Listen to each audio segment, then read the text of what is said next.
ओम नमः शिवाय।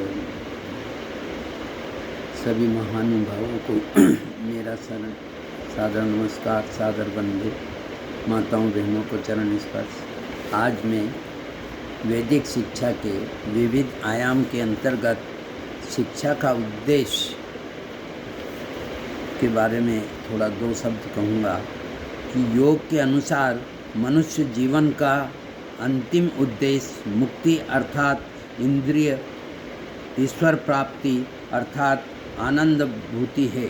उसके अनुसार उस उद्देश्य की प्राप्ति का वह इसी शरीर के माध्यम से करता है, अर्थात सर्वप्रथम उसका शारीरिक विकास चाहिए। शारीरिक विकास से उसका तात्पर्य मनुष्य की कर्मेंद्रियों एवं ज्ञानेंद्रियों के विकास से होता है। इसके बाद शिक्षा को मनुष्य के अंतःकरण, मन, अहंकार, बुद्धि और आत्मा का विकास करना चाहिए।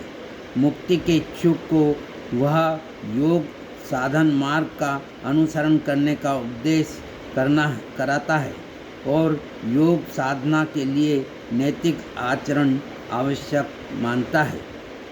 योग द्वारा प्रतिपादित क्रिया के इन उद्देश्यों को हम आज की भाषा और शैली में निम्नलिखित रूप से में क्रमबद्ध कर सकते हैं। भावात्मक विकास का उद्देश्य वैदिक शिक्षा के विविध आयाम और बौद्धिक विकास का उद्देश्य नैतिक विकास एवं अष्टांग योग प्रशिक्षण, मुक्ति का उद्देश्य शारीरिक विकास का उद्देश्य और मानसिक विकास का उद्देश्य इति। अब मैं आपको सर्ववेद का पूरा वो बताऊंगा, जो कि विहंगम योग का प्रधान सद्ग्रंथ। सर्ववेद का जीवन में आचरण मनुष्य को महान बनाता है। सर्ववेद विहंगम योग का प्राण है, मूल तत्व है। यह विश्व का अद्वितीय आध्यात्मिक सद्ग्रंथ है। सर्ववेद बौद्धिक विवेचन अथवा पुस्तकीय ज्ञान के आधार पर नहीं, चेतन योग समाधि की अवस्था में प्राप्त प्रत्यक्ष आध्यात्मिक अनुभवों का संकलन है। इसमें किसी अन्य ग्रंथ का संदर्भ नहीं लिया गया है। इस ग्रंथ में हम अनुभूति अभिव्यक्ति का अद्भुत सामंजस्य पाते हैं। इस महाग्रंथ में परमाणुओं से परमात्मा तक के समस्त बाह्य तत्व ज्ञान एवं आभ्यंतर भेद साधन को सरल हिंदी भाषा में दोहों के रूप में अनावृत किया गया है। इस दिव्य दोहों के भावपूर्ण श्रवण मात्र से आत्मा के शुभ संस्कार जागृत हो जाते हैं और चेतना ऊर्ध्वमुख होने लगती है। शरीर में थर्राहट हो जाती है, अज्ञान का आवरण क्षय होने लगता है और अध्यात्म अपने शुद्धतम स्वरूप में प्रकट हो जाता है। इसी के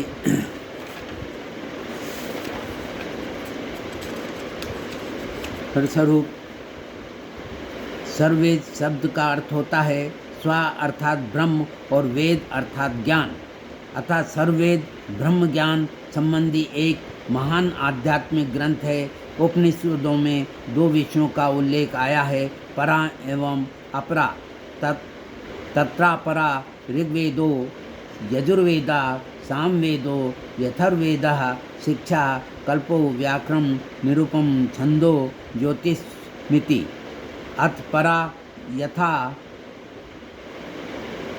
ततक्षर मध्यते मुंडकोपनिषदा। सर्ववेद परविद्या संबंधी सद्ग्रंथ है। इसमें ब्रह्म ज्ञान संबंधी साधन का बाह्याभ्यंतर रूप का सम्यक विवेचन किया गया है, जिससे यह सद्ग्रंथ सर्वोपरि एवं सदुपयोगी सिद्ध हुआ है। सर्ववेद में कतिपय वैदिक शब्दों का प्रयोग ग्रंथकार महर्षिदेव ने किया है। इसके अतिरिक्त विशुद्ध आध्यात्म होने के कारण जन साधारण के लिए यह सहज कोश गम्य नहीं है। अध्यात्म पथ के पथिक जिन्होंने क्रियात्मक साधन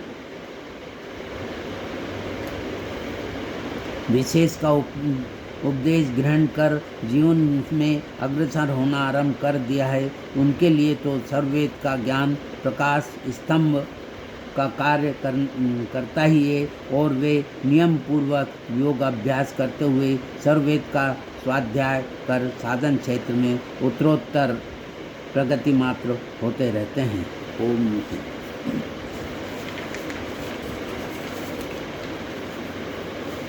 क्योंकि जिस प्रकार वृक्ष के मूल में जल सिंचन करने से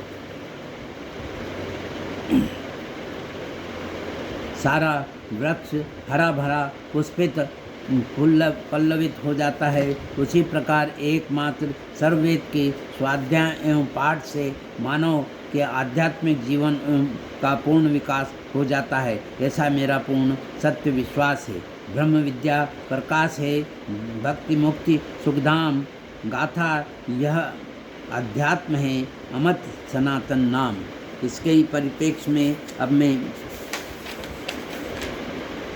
प्रथम मंडल का सप्तम अध्याय पंच ब्रह्मांडी शब्दों का वर्णन तथा विभिन्न द्वारों की व्याख्या का वर्णन करूँगा। ओम करूँगा, इसका लाभ लूँगा, इसका वाचन करके इसमें 25-26 दोहे से 30 दोहे तक का वाचन कर मैं अपना स्वयं लाभ लूँगा और दूसरों को, सभी महानुभावों को लाभ देने की कोशिश करूँगा। यही मेरा प्रयत्न रहेगा। ओम इति।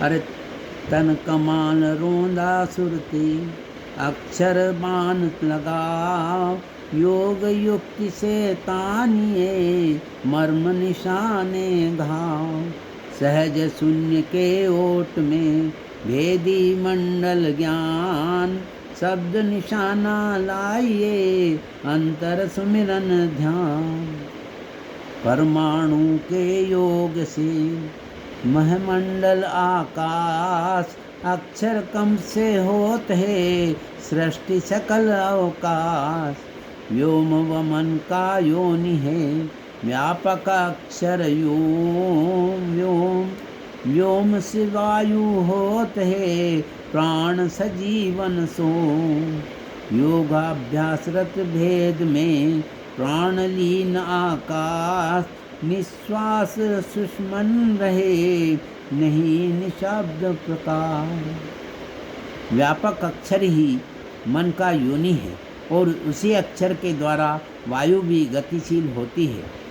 जो सारे जगत का प्राण आधार है, सूक्ष्मात्मा वायु द्वारा ही सारे शरीर में जीवन शक्ति प्रकट होती है। प्राण और मन दोनों का आधार व्यापक अक्षर है।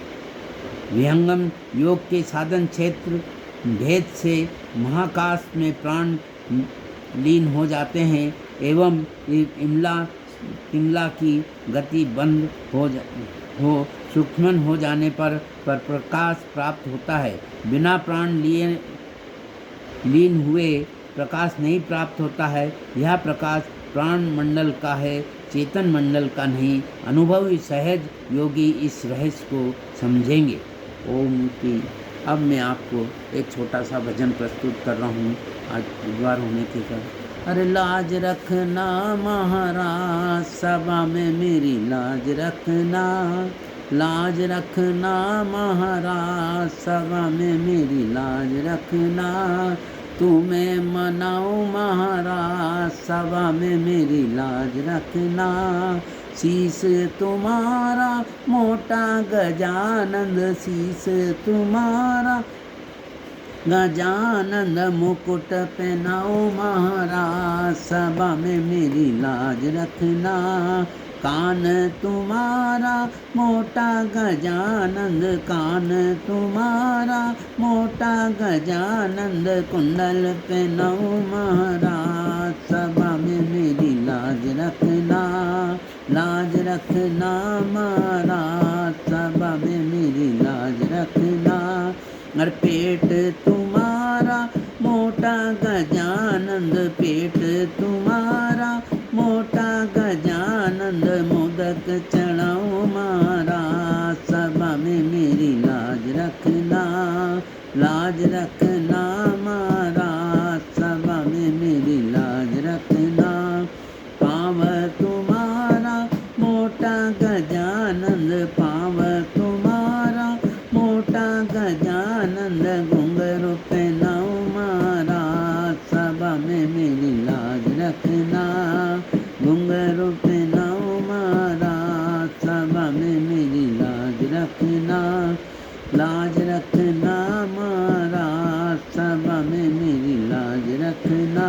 अरे पीठ तुम्हारी मोटी गजानन, पीठ तुम्हारी मोटी गजानन, चंवर डुलाओ मारा सभा में मेरी लाज रखना, चंवर डुलाओ मारा सभा में मेरी लाज रखना, लाज रखना मारा सभा में मेरी लाज रखना।